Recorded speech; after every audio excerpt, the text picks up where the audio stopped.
এর একটা খুবই গুরুত্বপূর্ণ টপিক হচ্ছে ফোকাস রাইটিং দিয়ে ক্লাস হবে।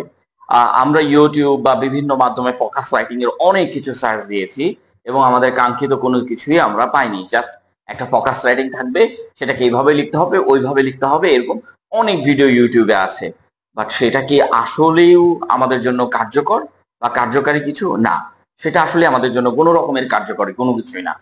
আপনি যদি ফোকাস রাইটিং দেখতে যান তাহলে আসলে ফোকাস রাইটিং এর মধ্যে প্রবেশ করতে হবে এবং সেখান থেকে আপনি ফোকাস রাইটিং গুলোকে খুবই সুন্দর করে কোয়ালিটিফুল ভাবে বুঝতে পারবেন। ঠিক আছে? তো আজকে আমাদের যেটা আছে সেটা হচ্ছে আমাদের আজকে focus writing for bank exam. আমরা সবাই জানি যে এইটা শিখতে লেগে আমাদের অনেকেরই দাঁত মুখ ভেঙে যাচ্ছে। ইভেন এইটাতে আমরা অনেক বেশি পরিমাণে সমস্যার সম্মুখীন হচ্ছি। আজকের ক্লাসটা মূলত যারা রাইটিং পারেন তাদের জন্য, যারা ইংরেজি রাইটিং পারেন না তাদের জন্য, অর্থাৎ দুইজনের জন্য এইটা আমরা রেখেছি ফোকাস রাইটিং। কি কি দেখবো আজকের ফোকাস রাইটিং এ একটু যদি আমরা দেখে আসি যে আমরা ফোকাস রাইটিং কি, এগুলো তো অবশ্যই দেখবো। এবং ফোকাস রাইটিং কি, আনফোকাস রাইটিং গুলো কি, কিভাবে লিখতে হবে, ইন্ট্রোডাকশনটা কিভাবে লিখতে হবে, বডিটা কিভাবে লিখতে হবে, ইন্ট্রোডাকশন এখানে আছে, বডিটা কিভাবে লিখতে হবে, এগুলো সবগুলো। যেমন এটা হচ্ছে বডি, বডিটা কিভাবে লিখতে হবে, কয়টা শব্দ দ্বারা আমরা বডিটা লিখতে পারবো ফোকাস রাইটিং এর। তারপরে হচ্ছে কনক্লুশনটা আমরা কয়টা শব্দ দ্বারা লিখতে হবে বা কয়টা সেন্টেন্স দ্বারা কনক্লুশন লিখতে হবে, এটাও শিখবো।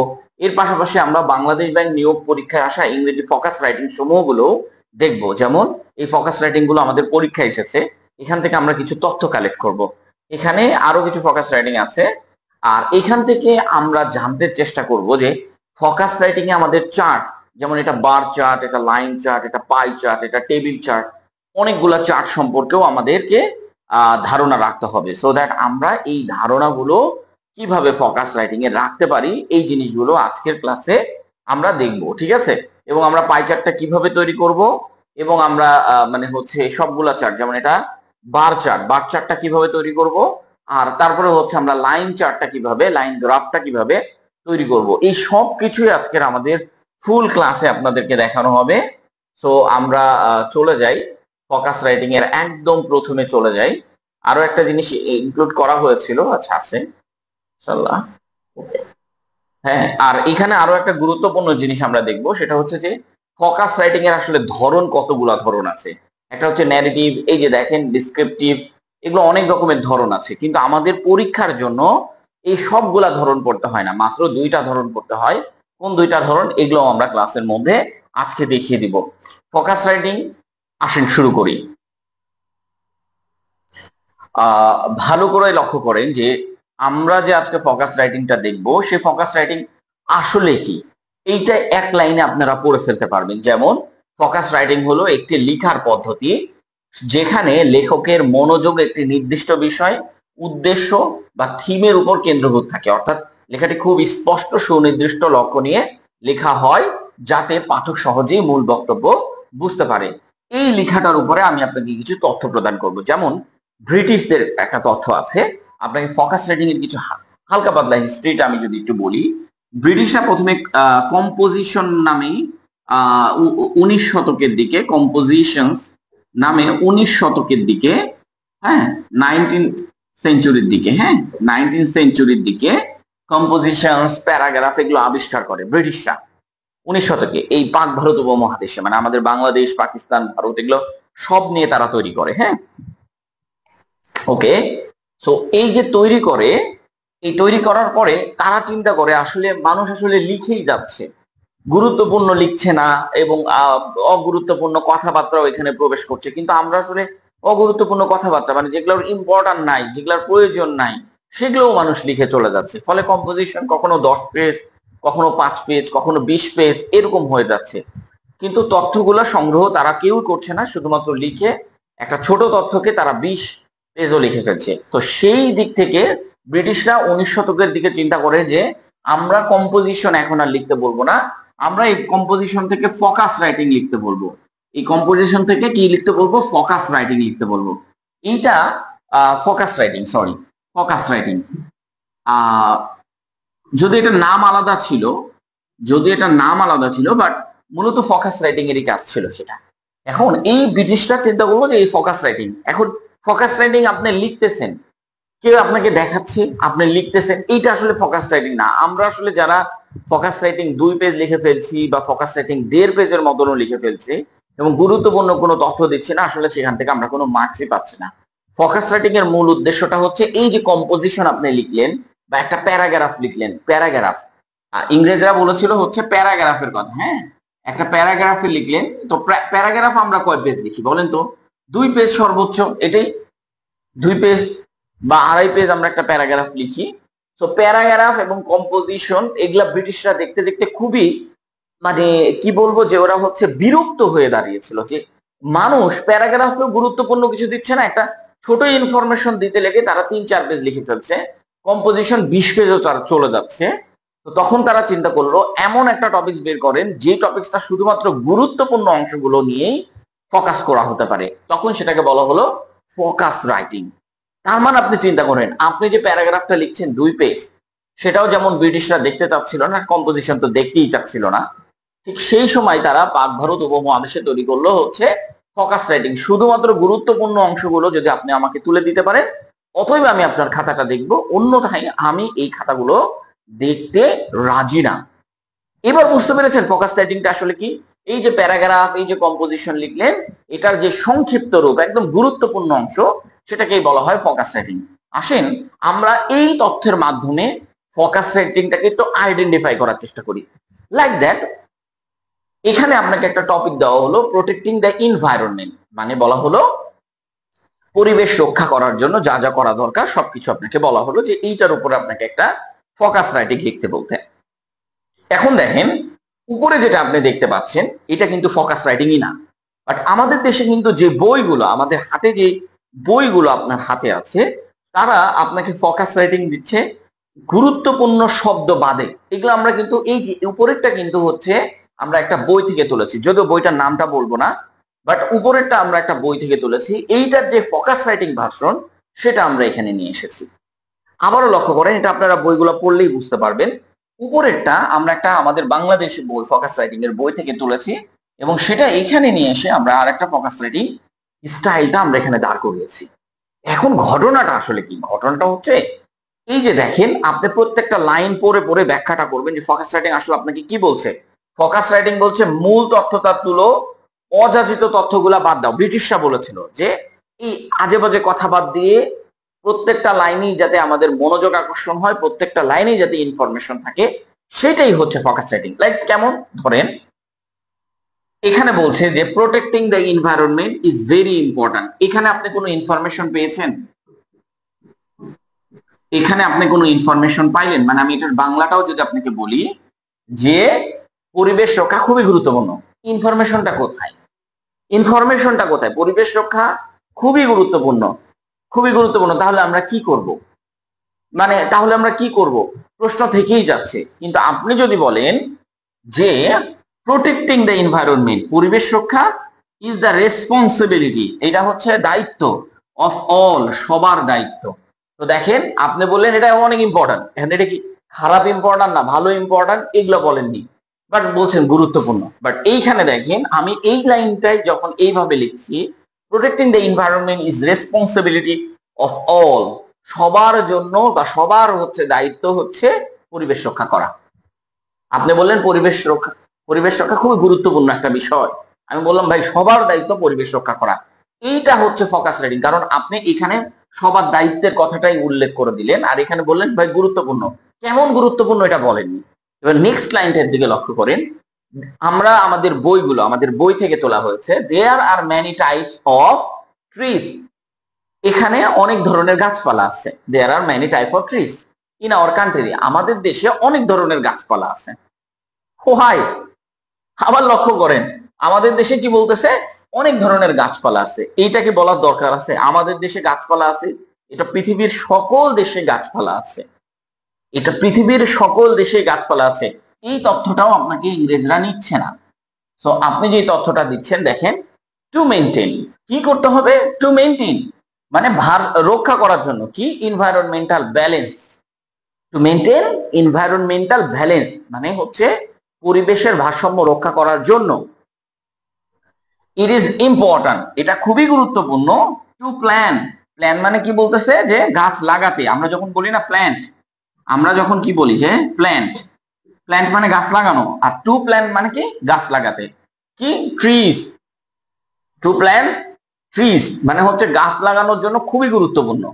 দেখেন এইখানে বলতেছে পরিবেশের রক্ষার জন্য গাছ লাগানো গুরুত্বপূর্ণ, আর এখানে বলছে there are many types of trees in our country. কোনটা ইম্পর্টেন্ট? আমাদের দেশে অনেক গাছ আছে নাকি হচ্ছে পরিবেশ রক্ষার জন্য আমাদের গাছ লাগানো উচিত?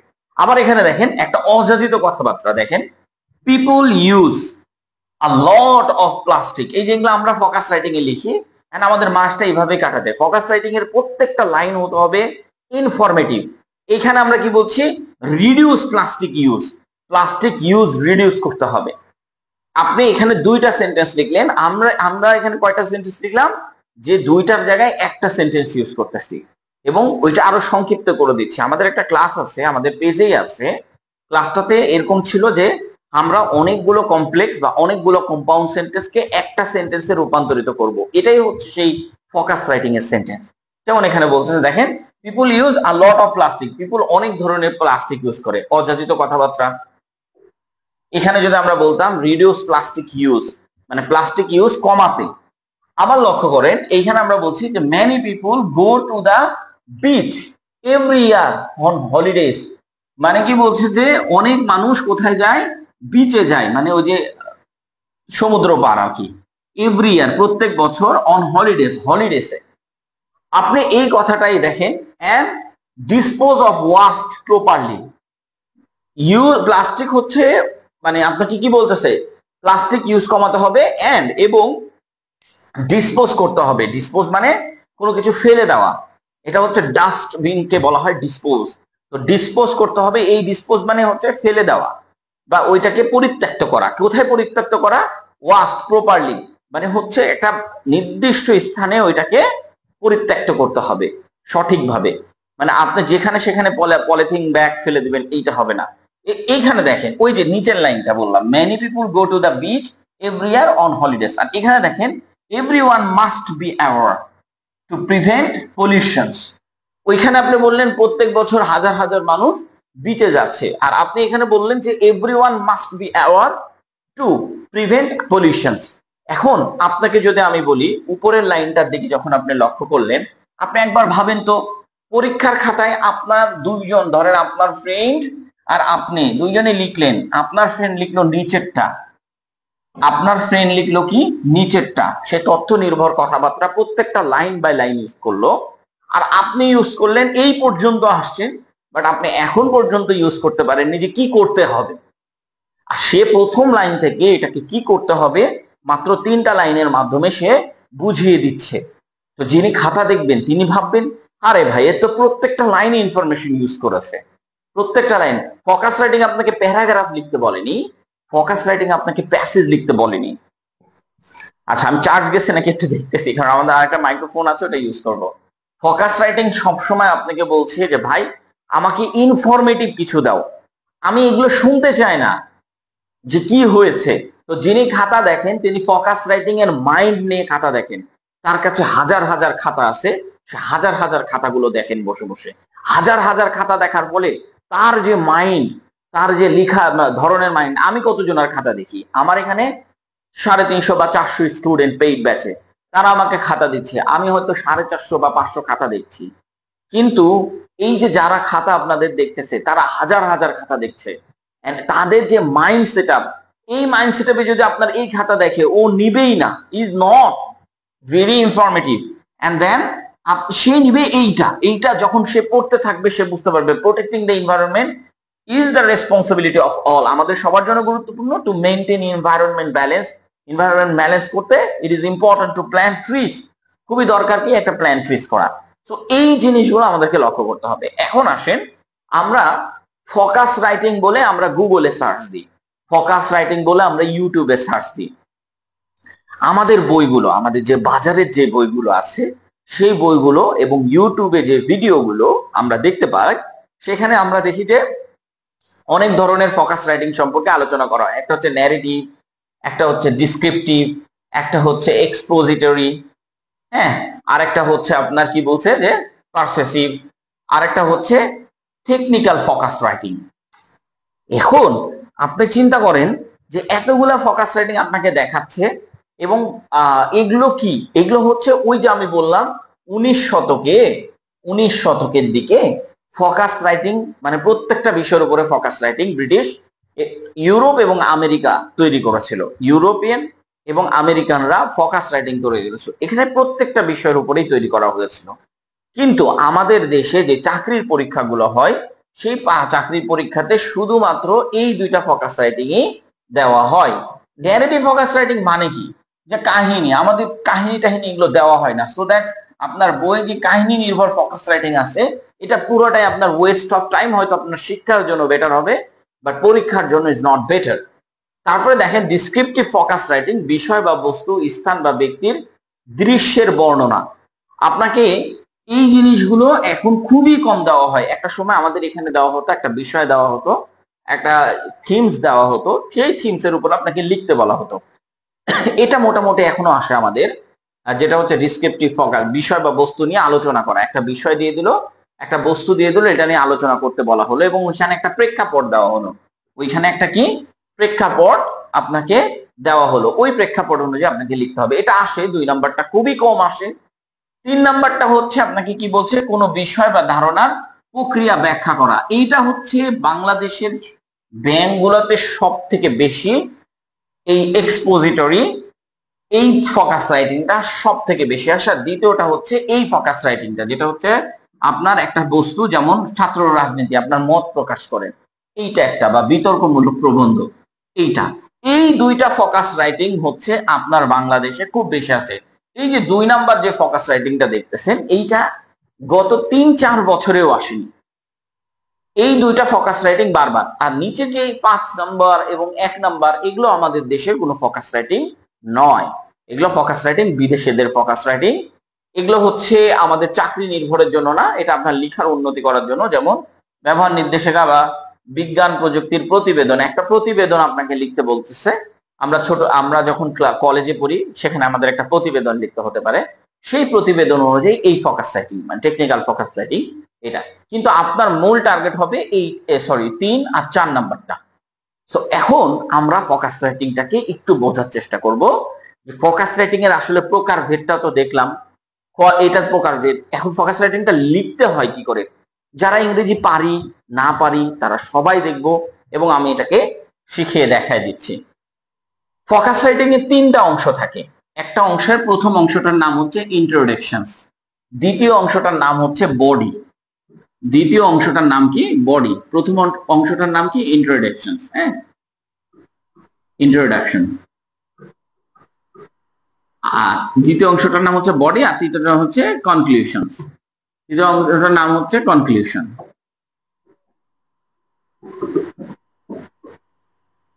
SION, sorry, conclusions.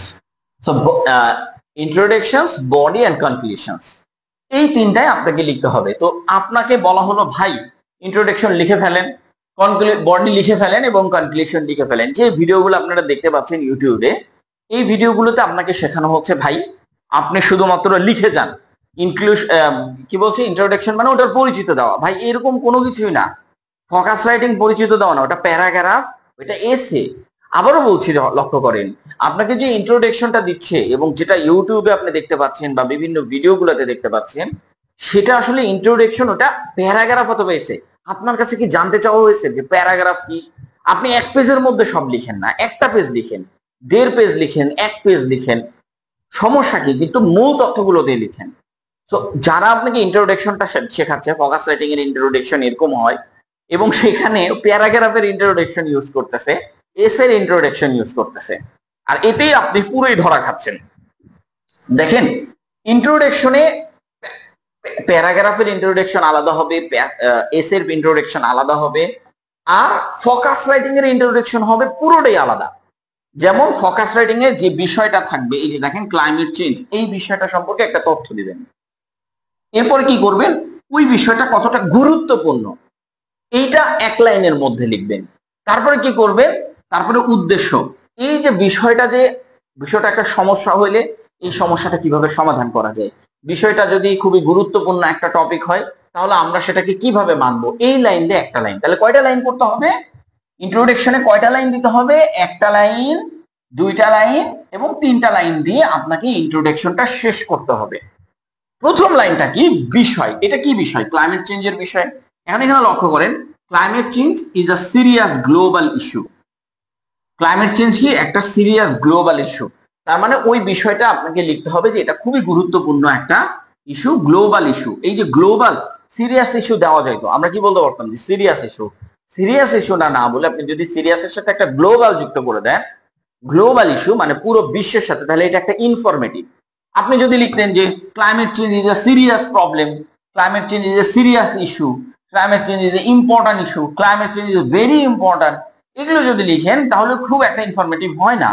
তো আপনাকে কি করতে হবে? এই যে গ্লোবাল ইস্যু মানে হচ্ছে গোটা বিশ্বের ইস্যু। ওই যে যেমন আমরা একটু আগে বললাম না, অল মানে রেসপন্সিবিলিটি অফ অল বা ফর অল, সকলের জন্য। এই যে অল আর এই যে গ্লোবাল, এই যে দেখেন জিনিসগুলোকে কি সুন্দর করে ইনফরমেটিভ করা যায়, জাস্ট একটা অ্যাডজেক্টিভ বসায় দিয়ে ইনফরমেটিভ করা যাচ্ছে।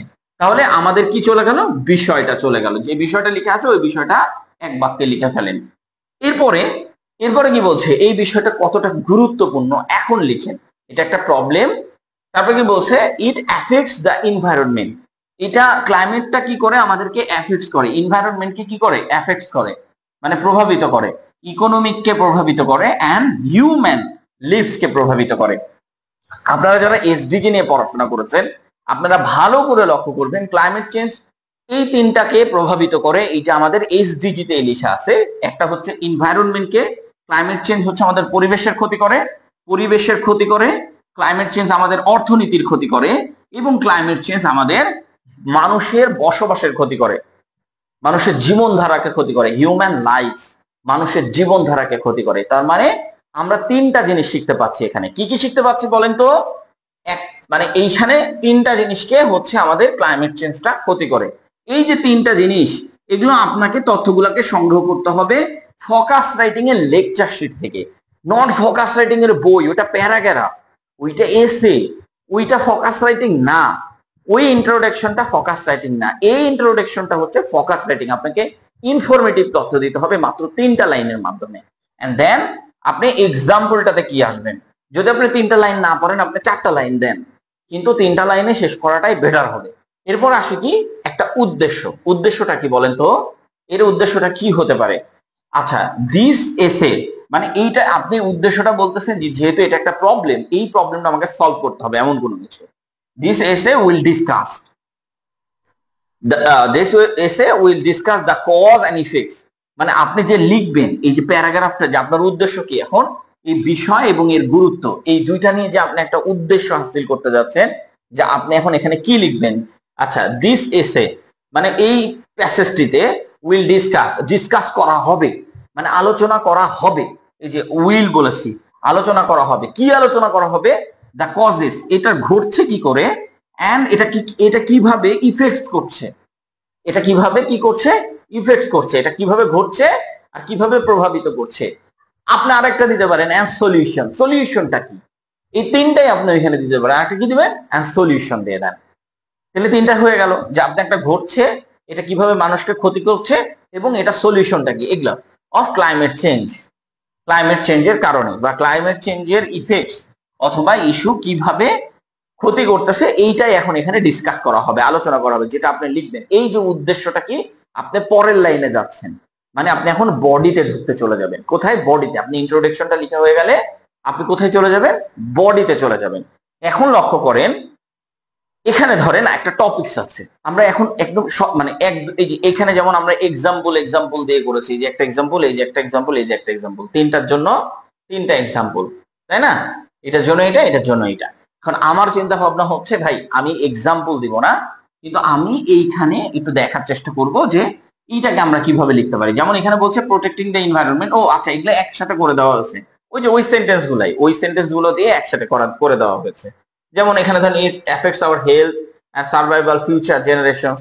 This essay will explain, discussion না দিয়ে আপনি এক্সপ্লেন দিতে পারেন why we should protect the environment, আমরা কিভাবে প্রোটেক্ট করতে পারি। আমি সংক্ষিপ্তভাবে লিখেছি, এখানে একটু অন্যভাবে লেখা হয়েছে। environment and the we can do it। এখন আমরা কি করতে পারি, সলিউশন কি করতে পারি, এই কথাগুলো লিখে দিতে পারেন। ওই একই জিনিস জাস্ট একটু ঘুরে পেঁচায় লিখা হয়েছে।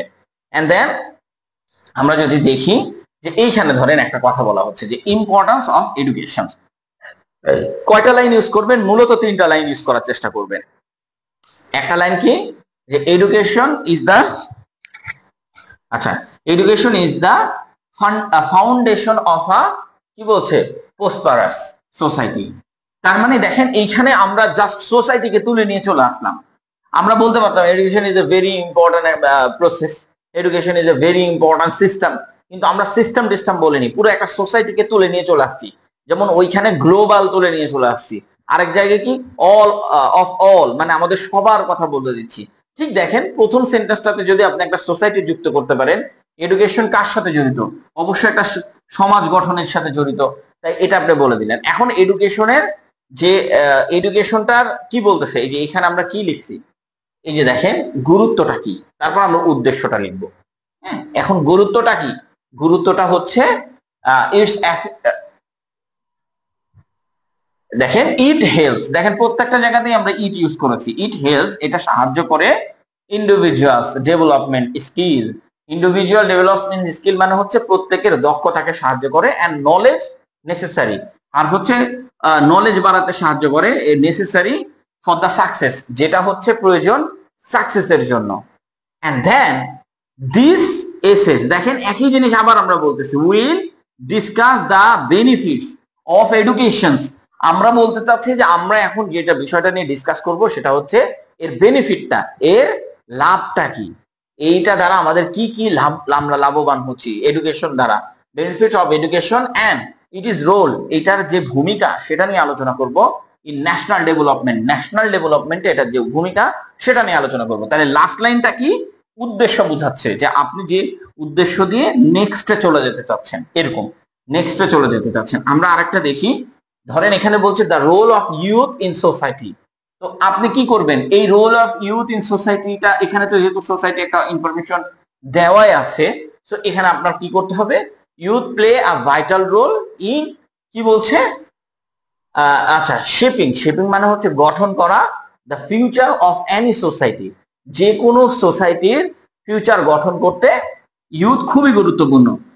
এই যে দেখেন এনি সোসাইটি, ফিউচার গঠন করতে, ঠিক আছে, ওকে, আমাদের লাইভ চলছে, আচ্ছা, ফিউচার গঠন করতে, সরি রেকর্ড চলছে, আচ্ছা, দেয়ার এনার্জি এন্ড কি বলছে ক্রিয়েটিভ, দেখেন সোসাইটি, এই পর্যন্ত আমাদের একটা মানে যেটা আছে এই টপিকসটা সম্পর্কে আমরা একটা তথ্য দিয়ে দিলাম। এরপরে কি করব, আরেকটা তথ্য দিব, যে এখানে কি বলছে, the energy and the creativity drive progress, এই এনার্জি আর ক্রিয়েটিভিটিটা কি করে, ড্রাইভ প্রোগ্রেস করে। এখন আপনি লিখবেন কি, আপনার উদ্দেশ্য কি, একটা ফোকাস রাইটিং লেখা, তাহলে ফোকাস রাইটিং এ কি করবেন, this essay will explain how young people, কিভাবে যুবকরা কন্ট্রিবিউট, অবদান রাখে, টু সোশ্যাল এন্ড ইকোনমিক, সোশ্যালে মানে হচ্ছে সমাজ এবং অর্থনীতিতে ডেভেলপমেন্ট করতে ইয়ুথরা কিভাবে করে, এইটা জাস্ট হচ্ছে লাইনের মধ্যে দিয়ে দিবেন।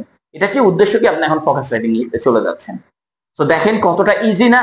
আর আপনাকে যে ফোকাস রাইটিং শেখানো হচ্ছে, সেই ফোকাস রাইটিং হচ্ছে প্যারাগ্রাফের ফোকাস রাইটিং, এস এর focus writing, not focus writing এর ইন্ট্রোডাকশনটা আপনাকে শেখানো হচ্ছে না। আই থিঙ্ক আপনার ধারণা কিছুটা হলেও আমি ক্লিয়ার করতে পেরেছি।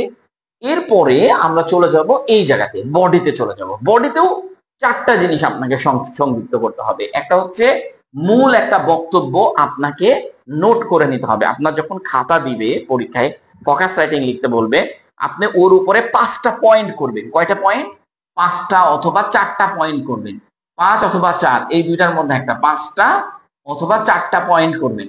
এই মূল বক্তব্যটা 4 লাইনের মধ্যে লিখবেন। মূল যে বক্তব্য এটা 4 লাইনের মধ্যে লিখবেন, 4টা টপিক আইডিয়া সেন্স করবেন, 4টা লাইনের মধ্যে আপনি মূল বক্তব্যটা লিখে ফেলবেন।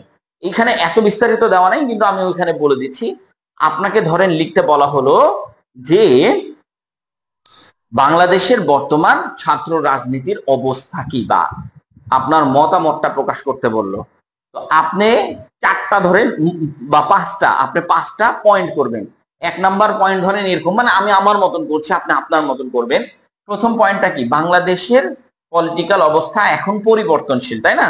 তাহলে একটা গেল কি যে পরিবর্তনশীল, এগুলা আপনি আগে নোট করে নেবেন, আপনার প্রশ্নর পিছনের দিকে নোট করবেন, পিছনের দিকে নোট করবেন পরিবর্তনশীল। তারপরে হচ্ছে পরিবর্তনশীল মানেই তো স্থিতিশীলতা নাই, স্থিতিশীল নাই। আরেকটা কি, মানে পালা বদল হচ্ছে, সবকিছুর একটা পালা বদল হচ্ছে, এবং এটা একটা অস্থিতিশীল পরিবেশ তৈরি করছে আমাদের জন্য, তাই না? এরকম 5টা পয়েন্ট আপনি লিখে নিবেন, পয়েন্ট করে এই মূল বক্তব্যটা পয়েন্টের মধ্যে দিয়ে দিবেন। দ্বিতীয়টা হচ্ছে ব্যাখ্যা, ওই যে 5টা টপিক বা 4টা মূল পয়েন্ট আপনি করেছেন ওইটার একটু ব্যাখ্যা দেন, আরেকটা লাইন করে বাড়াই বাড়াই, মানে আরেকটা প্যারা করেন, ওই প্যারাতে ওই যে 4টা বা 5টা মূল টপিকস আপনি ধরেছিলেন যে মূল বক্তব্য এটা, ওই মূল বক্তব্যের 5টা ব্যাখ্যা দিয়ে দেন, পাঁচটা ব্যাখ্যা দিয়ে দেন। আর এখানে আপনার যদি উদাহরণ, এইটা এক্সাম্পল, মানে এইটা হচ্ছে কি আপনি দিলেও চলবে, না দিলেও কোনো সমস্যা নাই, কিন্তু দিলে আপনি বেশি মার্ক পাবেন। একটা করে উদাহরণ দেন, 5টা মূল টপিকস এর 5টা উদাহরণ দেন, এটা আপনাকে মার্কস ডিস্ট্রিবিউশনে খুবই বেটার করে তুলবে। আরেকটা কি, সংক্ষিপ্ত একটা সমাপ্তি দেন। হ্যাঁ, আমাদেরকে শেখানো হয় যে আমাদের তো অলরেডি কনক্লুশনস আছে, সেখানে একটা সমাপ্তি দিয়ে দিলেই তো হয়। সো দ্যাট তুমি আবার বডির মধ্যে সংক্ষিপ্ত সমাপ্তি কেন দিচ্ছ? দেখেন, বডির মধ্যে সংক্ষিপ্ত সমাপ্তি মানে হচ্ছে এই সমাপ্তি শেষ না, এই সমাপ্তির আরেকটা সমাপ্তি আছে। যেমন আপনি যখন এই যে উদাহরণগুলো দিলেন, এই সংক্ষিপ্ত সমাপ্তি মানে হচ্ছে এই যে উদাহরণ দিলেন অথবা এই যে ব্যাখ্যা করলেন, এই ব্যাখ্যাগুলোর সমস্যার সমাধান কিভাবে করতে হবে, এটাকে বলা হচ্ছে সংক্ষিপ্ত সমাপ্তি। মানে এই যে ব্যাখ্যাটা দিলেন অথবা ব্যাখ্যার সাথে উদাহরণও দিলেন, এই সংক্ষিপ্ত সমাপ্তিটা কিভাবে করতে হবে আপনি একটা দেন, যে এটা আসলে এইভাবে সমস্যার সমাধান করতে হবে, বা এইটা করলে আমরা সমস্যার সমাধান করতে পারি, এইভাবে লিখে দিতে পারবেন। সো দেখেন, আমরা একটা একটা করে দেখাই। প্রথম লাইনটা হচ্ছে মূল বক্তব্যের একটা লাইন আমরা ইউজ করেছি, যেমন protecting the environment requires planting more trees. এই যে দেখেন, আমরা কি বলছি মূল বক্তব্যের ক্ষেত্রে, কি বলছি মূল বক্তব্য মানে এই যে এই বক্তব্যটা, যে আমাদেরকে কি করতে হবে, মূল বক্তব্যতে বলতেছি যে যদি আমরা এনভায়রনমেন্ট, প্রোটেক্টিং দ্য এনভায়রনমেন্টকে যদি আমরা বাঁচাতে চাই, তাহলে আমাদেরকে রিকোয়ার্স প্রয়োজন কি, প্ল্যান্টিং মানে হচ্ছে লাগানো, মোর ট্রিজ অনেক বেশি গাছ লাগানো প্রয়োজন। এখন শুধু একটা দিবেন, এরকম আরেকটা দেন, প্লাস্টিক ব্যাগ কমানো, পরিবেশ দূষণ থেকে মুক্তি করা, এগুলোই আমাদের এনভায়রনমেন্টটাকে বাঁচাবে। শুধুমাত্র একটা আমি দিয়েছি তাই আপনিও একটা দিবেন তা না, আপনি এরকম আরো 4টা পয়েন্ট দিয়ে দেন বা আরো 3টা পয়েন্ট দিয়ে দেন, যেমন প্লাস্টিক পলিউশন, যেমন হচ্ছে আপনি এয়ার পলিউশন, তারপর হচ্ছে এগুলো, মানে অনেক ধরনের পলিউশন থাকে না, এই পলিউশন গুলো আপনি যাতে রিডিউস করতে পারেন, মানুষের সচেতনতা বৃদ্ধি। আবার ব্যাখ্যা কি, কিভাবে মানুষ এই পলিউশন গুলা করছে, আপনি মূল বক্তব্যটা লিখার পরে পলিউশনটা কিভাবে হচ্ছে, পানির সাথে মিশে যাচ্ছে, বা আপনি যদি বলেন যে ট্রি কাটার কারণে কার্বন ডাই অক্সাইড নষ্ট হয়ে যাচ্ছে, এগুলা ব্যাখ্যা দিলেন। উদাহরণস্বরূপ আপনি কিছু উদাহরণ কালেক্ট করবেন বিভিন্ন জায়গা থেকে, যেমন বন্যা হচ্ছে, খরা হচ্ছে, গাছ কাটার ফলে বন্যা হচ্ছে, খরা হচ্ছে, পলিথিন ব্যাগ অনেকদিন মাটিতে থেকে উর্বরতা নষ্ট করছে, এই জিনিসগুলো। এবং সংক্ষিপ্ত সমাপ্তিতে যে আপনি কি করবেন, এর একটা সমাধান দিয়ে দেবেন। যেমন এই যে আমরা এখন ব্যাখ্যাটা কি, যে trees absorb harmful carbon die oxide, tree করতেছে হার্মফুল কার্বন ডাই অক্সাইডকে গ্রহণ করে নিচ্ছে, চুষে নিচ্ছে, অ্যাবজর্ব করে নিচ্ছে, ফ্রম দ্য আয়ার মানে কোথা থেকে, বাতাস থেকে এই গাছগুলো কি ক্ষতিকর কার্বন ডাই অক্সাইড গুলোকে, হার্মফুল, এই যে দেখেন হার্মফুল কার্বন ডাই অক্সাইড গুলোকে টেনে নিচ্ছে তার নিজের দিকে, এন্ড রিলিজ করছে ফ্রেশ একটা অক্সিজেন। তাহলে কার্বন ডাই অক্সাইডকে সে শোষণ করে অক্সিজেন নিশ্চিত করছে, তার মানে ওর জন্য কার্বন ডাই অক্সাইডটা ইজ ওকে। ও যখন আপনাকে রিলিজ করে দিবে, ওইটা গ্রহণ করলেই ও রিলিজ করে দিবে কি, একটা অক্সিজেন রিলিজ করবে, যেটা আপনার শরীরের জন্য খুবই উপকার। যার কারণে গাছ যেখানে সেখানে, আপনার বাসার বারান্দাতেও গাছ লাগান, এখানে প্রচুর পরিমাণে অক্সিজেন নির্গমন হয়, সো দ্যাট এইটা আপনার জন্য খুবই বেটার হবে। আচ্ছা, which is essential for life অথবা ফর আওয়ার লাইফ দিয়ে দিলেন এরকম। তারপরে কি বলছে, উদাহরণ, আমরা এখানে এক্সাম্পল গুলা দেখেন, ফর ইনস্ট্যান্ট মানে ফর এক্সাম্পল বলে না, example. Cities with many trees মানে কেমন হতে হবে, যেমন ওই শহরে অনেক গাছ থাকতে হবে। তারপর হচ্ছে লাইক ঢাকা পার্ক, ঢাকার যে পার্ক গুলো আছে সেই পার্কে দেখবেন অনেক গাছপালা আছে, অন্য জায়গায় গাছপালা নাই, ঢাকার পার্ক গুলার মতন গাছ লাগাতে হবে। টেন্ড টু হ্যাভ ক্লিনার মানে হচ্ছে সবসময় ক্লিন রাখতে হবে। এয়ার কম্পেয়ার মানে হচ্ছে ওই যে এয়ার কম্পেয়ার মানে হচ্ছে বাতাসকে পরিষ্কার রাখতে হবে সবসময়, এই জন্য আমাদেরকে ক্লিন থাকতে হবে। প্রচুর পরিমাণে আবর্জনা বাতাসকে খুব বাজেভাবে নোংরা করতেছে। তো ইন্ডাস্ট্রিয়াল এরিয়াস গুলোর আশেপাশে, যেমন আমি এখন নারায়ণগঞ্জে থাকি, মানে এখন নারায়ণগঞ্জে আমার পোস্টিং এ নারায়ণগঞ্জে। তো এই যে পোস্টিং এর কারণে আমার যে একটা জায়গা আছে, এইখানে আমার যে সমস্যাটা তৈরি হয়েছে সেটা হচ্ছে এখানে প্রচুর পরিমাণে ময়লা হয়, কারণ গার্মেন্টস সেক্টরটা অনেক বেশি। গাজীপুর, নারায়ণগঞ্জ এগুলাতে গার্মেন্টস সেক্টরটা অনেক বেশি। তো দেখবেন এদের বাতাসে একটু গন্ধ টাইপসের জিনিসগুলো আছে। আপনি যদি ঢাকার ভিতর থেকে আসেন, সাইনবোর্ড থেকে একটু এইদিকে পার হতে লেগে দেখবেন একটা গন্ধ বের হচ্ছে, যেটা হচ্ছে পচা জিনিসের গন্ধ। এবং যেটা চিটাগং রোড পর্যন্ত আসেন এসে দেখবেন যে একটা গন্ধ বের হচ্ছে। যেমন আমি কিছুদিন আগে চাষারা থেকে চিটাগং রোড আসছি, চাষারা থেকে চিটাগং রোড আস্তে আস্তে গন্ধগুলা নাকের ভিতরে প্রবেশ করছে। তো এরকম গন্ধগুলা নাকের ভিতরে প্রবেশ করে যাচ্ছে। তো এটা কিসের জন্য? এটা বাতাসের সাথে উঠতেছে। তো যাই হোক, এটা না আমাদের আজকে পড়া। তো দিয়ার ফর মানে কি? এখানে আপনি উদাহরণ দিলেন, এবার সংক্ষিপ্ত সমাপ্তি দিবেন না? সংক্ষিপ্ত সমাপ্তিও আপনি প্রত্যেকটার জন্য আলাদা আলাদা সমাধান দেন। যেমন দেয়ার ফর, সো এই জন্য planting trees is a simply yet effective, the planting effective way, মানে এটা হচ্ছে কিছুটা ইফেক্টিভ ওয়েও হতে পারে, যেটা বাতাস অনেক বেশি। রিডিউস পলিউশনকে রিডিউস করার জন্য প্ল্যান্টিং ট্রিটা খুবই গুরুত্বপূর্ণ হতে পারে। এন্ড ইমপ্রুভ এয়ার কোয়ালিটি, কোয়ালিটিটাকেও ইমপ্রুভ করতে পারে। প্রচুর পরিমাণে বাতাস টাতাস থাকলে তখন ওই কার্বন ডাই অক্সাইড গুলো তারা গ্রহণ করতে থাকবে, এতে গন্ধটা নাই হয়ে যাবে, এয়ার পলিউশনটা নষ্ট হয়ে যাবে। তো এইভাবে আপনারা এগুলো লিখবেন।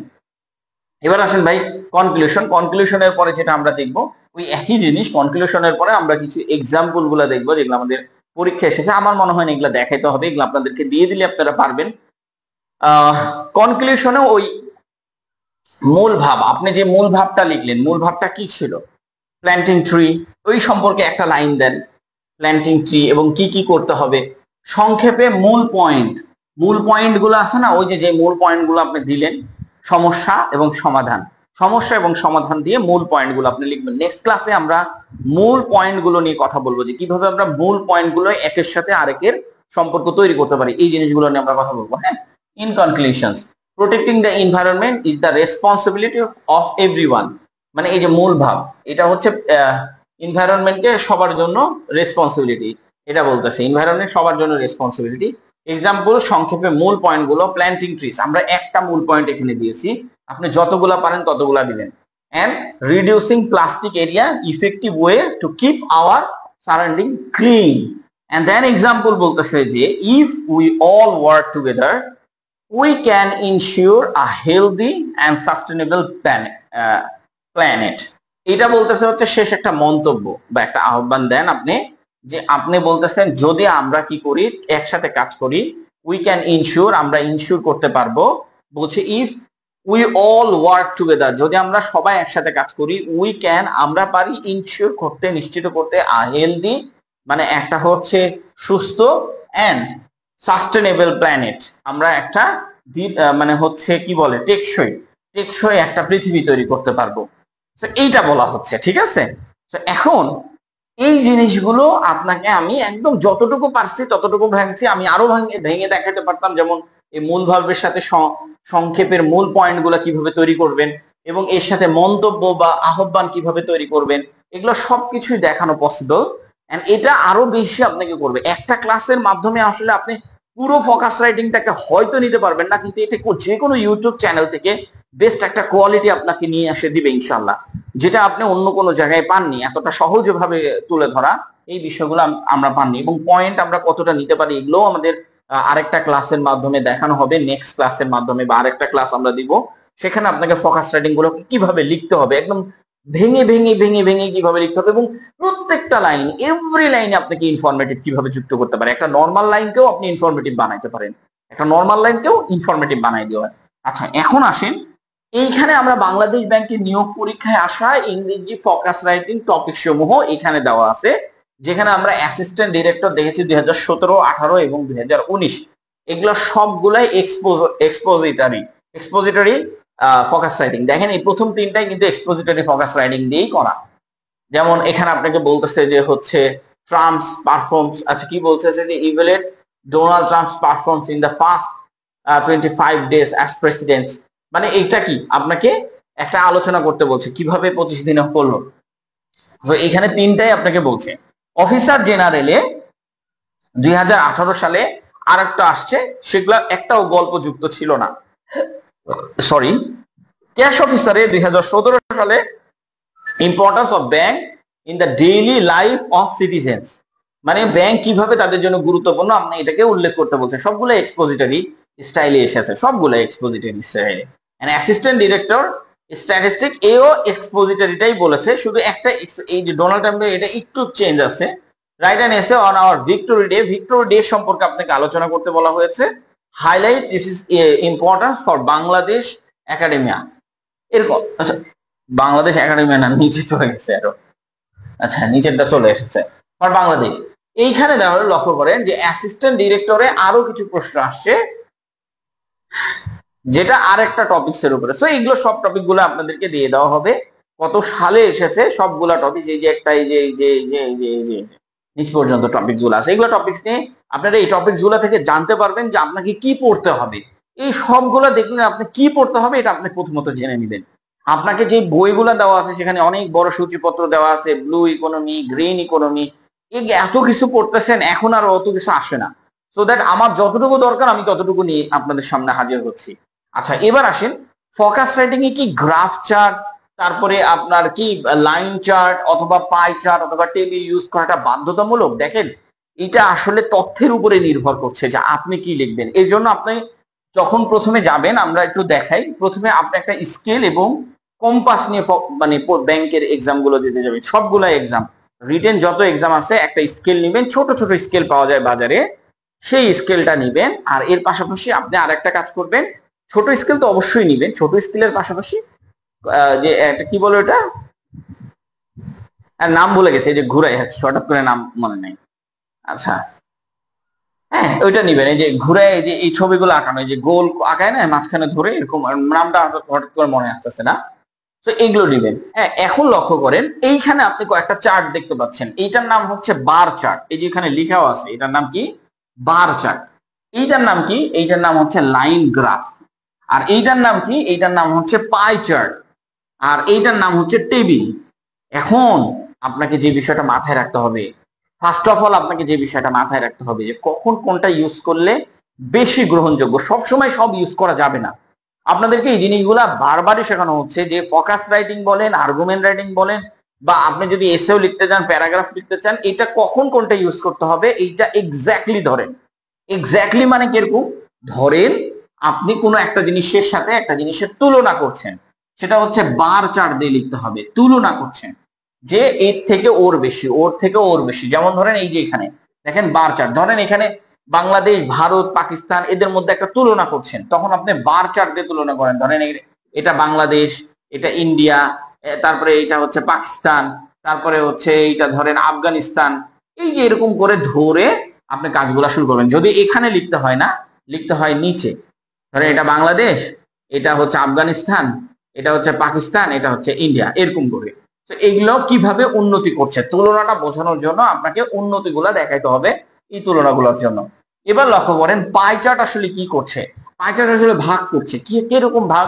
যেমন ধরেন আপনি বেতন পাইলেন, এখন আপনি তুলনা করতে চাচ্ছেন, আপনি বেতন পাইলেন, বেতন পাই আপনার বাড়ি ভাড়া আছে, খাবারের বিল আছে, চিকিৎসা খরচ আছে, যাতায়াতের একটা খরচ আছে, এই খরচগুলো দেখাই না আমরা যখন, তখন আমরা কি করি? পাই চার্ট ইউজ করি। পাই চার্টটা হচ্ছে আপনাকে ভাগ করা শেখাবে। যেমন এই যে দেখেন আপনি এখানে লিখলেন আমার এতটুকু খাদ্যতে চলে যাচ্ছে, এতটুকু আমার স্টাডিতে চলে যাচ্ছে, মানে পড়াশোনায় চলে যাচ্ছে, এইখানে আমাদের আরেকটা জিনিস চলে যাচ্ছে, মানে এরকম আর কি, জামা কাপড় কেনাতে চলে যাচ্ছে, এখানে আমার যাতায়াত ভাড়া তো চলে যাচ্ছে। এগুলো হচ্ছে কি আপনার যেটা ভাগ করা, আপনার যেটা খরচ, সেই খরচকে ভাগ করে দেওয়া।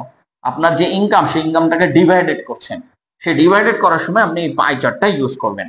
এবার আসেন লাইন চার্ট বা গ্রাফ চার্ট। এইটা কিরকম? যেমন এইটা হচ্ছে মাস ভিত্তিক পরিবর্তন। মাস, একটা মাস থাকে না, যেমন জানুয়ারি মাসে কত টাকা খরচ হইলো, ফেব্রুয়ারি মাসে কত টাকা খরচ হইলো, এগুলো মাস ভিত্তিক। আমরা যখন ক্রিকেট খেলা দেখি তখন দেখবেন যে এখানে লাইন চলতেছে, যে এইটা হচ্ছে বাংলাদেশ চলতেছে এইভাবে, এখানে উইকেট গুলা পড়েছে, এই যে এখানে একটা উইকেট পড়ছে, এখানে একটা উইকেট, এখানে একটা উইকেট, এখানে একটা উইকেট, এইভাবে উইকেট পড়ছে। আবার শ্রীলঙ্কা যখন ব্যাট করতেছে তখন দেখা যাচ্ছে যে ও এইখানে যে একটা উইকেট ফেলছে, এখান থেকে ও রানটা এই পর্যায়ে উঠে যায় এইখানে যে পড়ছে, তো এইভাবে একটা উইকেট পড়ছে, তো বাংলাদেশ আবার নিচে এসে গেছে একটা রান করতে যায়, তো এইভাবে এসে বাংলাদেশের কাছে সে হেরে গেছে।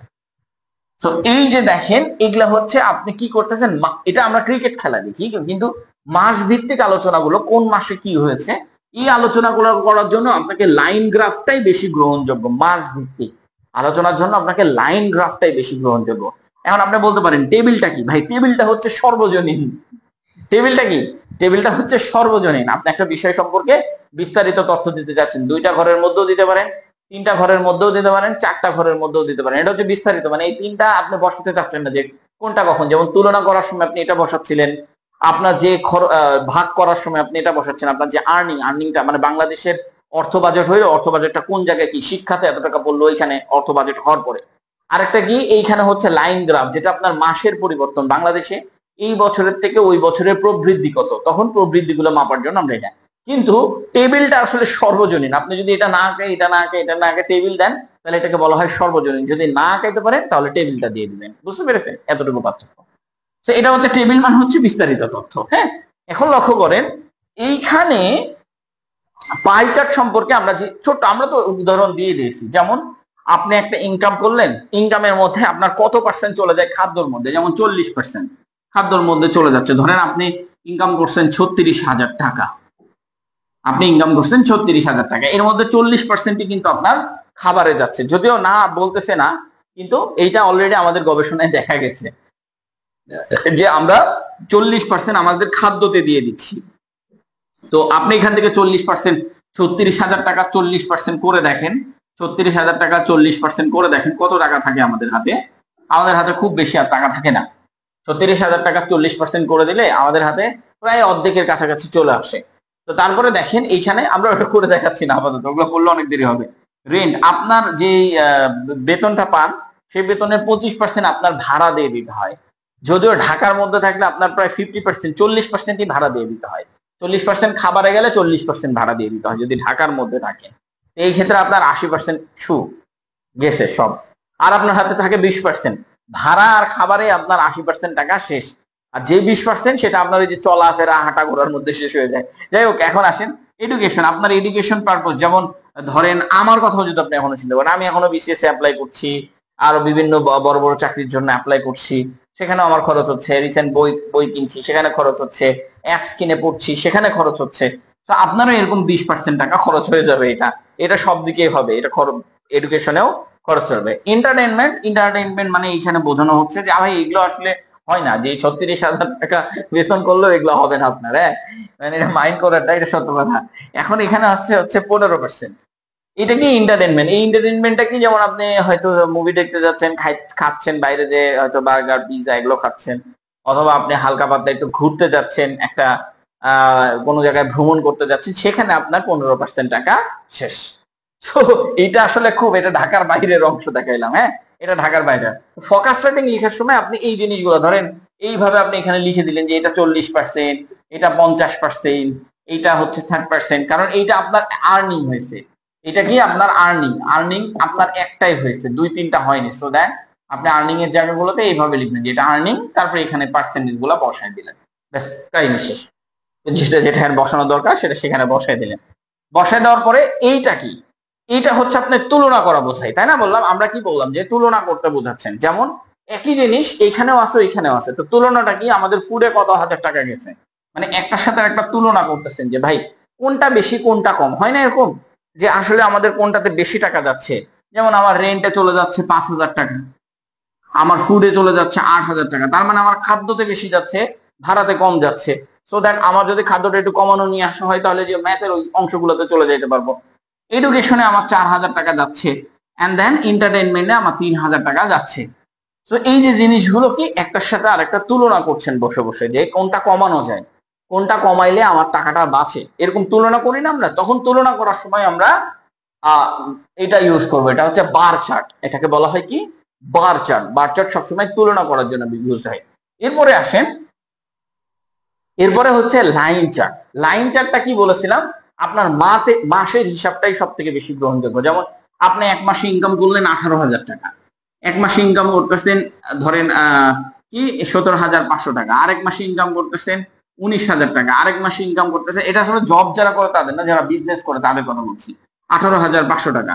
আবার মে মাসে করতেছেন 20,000 টাকা। তখন আপনি কি করবেন, এই লাইন চার্টটা ইউজ করবেন। যেমন এখানে আপনি সালগুলো লিখবেন, যেমন এখানে জানুয়ারি, এখানে ফেব্রুয়ারি, এখানে মার্চ, এখানে কি এপ্রিল, এইভাবে লিখবেন। লিখার পরে মানে এই লাইনগুলো লিখবেন। লিখার পরে এই যে এখানে দেখেন আপনি এই যে টাকাগুলো আছে, এই টাকাগুলো আপনি এখানে দিয়ে দিবেন। জাস্ট যে মার্চ মাসে আপনার কত টাকা খরচ হয়েছে এইটা ধরেন এই লাইন থেকে, যে সব থেকে কম কোনটা, সব থেকে কম হচ্ছে 17,500। তাহলে আপনি 17,500 কোনটা, কোন মাসে খরচ হয়েছে, ফেব্রুয়ারি মাসে খরচ হয়েছে, তাহলে একদম নিচে একটা টান দেন, টান দিয়ে তারপরে ফেব্রুয়ারি মাসেরটা লিখে ফেলেন, যে এখানে হচ্ছে আমার এই যে এই জায়গায় লিখবেন যে 17,500, 17,500, ঠিক আছে, যেটা একদম নিচ থেকে শুরু হয় আর কি। তারপরে লক্ষ্য করেন জানুয়ারি মাসেরটা দেখেন, এটা গেল, এটা আমার চলে গেল, এটা আমার এইভাবে দিয়ে দিতে পারেন, এইভাবেও দিতে পারেন অথবা এইভাবেও দিতে পারেন, এই যে এইভাবে, এই যে এইভাবে। তো জানুয়ারি মাসটা আগে ধরেন, জানুয়ারি মাসটা কি, জানুয়ারি মাসে হচ্ছে আমার 18,000 টাকা, তাহলে আমি 18,000 টাকা এখানে ছিল আমার, মানে আমি এমনি দেখাচ্ছি 18,000 টাকা এখানে ছিল। 18,000 টাকা থেকে আমাকে কি হয়েছে, ফেব্রুয়ারি মাসে এসে আমার একটু কমে গেছে, তার মানে আমার একটু কমে গেল, এই যে এরকম। তারপরে গিয়ে মার্চ মাসে কি বলতেছে 19,000 টাকা, তাহলে 19,000 টাকা 18,000 টাকা থেকে একটু উপরেই আছে, এই যে দেখেন উপরে দিয়ে দিলাম। তারপরে কি বলতেছে দেখেন 18,500, তার মানে অল্প একটু নিচে নামছে, তাই কি না, 500 টাকা নিচে নামছে, তাহলে অল্প একটু নিচে নামান। তারপরে কি বলতেছে যে 18,500, তারপর আবার 20,000-এ চলে গেছে, তাহলে 20,000 তো 19,000 থেকে অবশ্যই অনেক উপরে। 20,000 তো এগুলো আপনার এই লাইন অনুযায়ী বসাতে হবে, হ্যাঁ, এই লাইন অনুযায়ী বসাতে হবে। যেমন এটা হচ্ছে জানুয়ারি মাস, জানুয়ারি মাসের পরে আমার একটু কমেছে, ফেব্রুয়ারি মাসে এসে আমার কি একটু কমেছে, একটু কমেছে মানে 17,500, তারপর আমাদের আবার বেড়েছে অনেক বেশি, 17,500 থেকে একটু বেড়েছে, এটা কি মার্চ মাসে, এই যে মার্চ, এখানে মার্চ, এখানে মার্চ, এটা বেড়েছে, এই যে বেড়েছে, এই সোজাসুজি করতে হবে। আর এপ্রিল মাসে এসে আমার সামথিং একটু কমে গেছে, সামথিং একটু কমে গেছে এপ্রিল মাসে। এপ্রিলের পরে এখানে আমি একটা মে দিলাম, এপ্রিল, এই যে এখানে কমে গেছে, এপ্রিল এই পর্যন্ত টান দিয়ে আনতে হবে। আবার কি মে মাসে আমার কি বেড়েছে অনেক বেশি, প্রায় 20,000, এই যে, তো এটা আমার এখন ঊর্ধ্বগতিতে আছে, ঊর্ধ্বগতি সম্পর্কে দিয়ে দিতে হবে, ঠিক আছে। তো এইভাবে এটাকে লাইন চার্টে আপনি করে ফেলতে পারবেন। যদি এটা মাস ভিত্তিক হয় তাহলে পাই চার্টে না করাই বেটার, যদি মাস ভিত্তিক হয় তাহলে আহ বার চারেও না করাই বেটার, কারণ মাস ভিত্তিক এগুলোতে সমস্যা তৈরি হয়, বাট মাস ভিত্তিকে এইটাতে সমস্যা তৈরি হয় না। তো তিনটা কখন, আর টেবিল তো কমন জিনিস, টেবিল এগুলো টেবিল করলেন, দুইটা টেবিল করলেন, এই যে টেবিল, এক পাশে এটা লিখলেন, এক পাশে এটা লিখলেন, টেবিল, টেবিল কমন জিনিস, যখন পারবেন না তখন টেবিল করে দিবেন।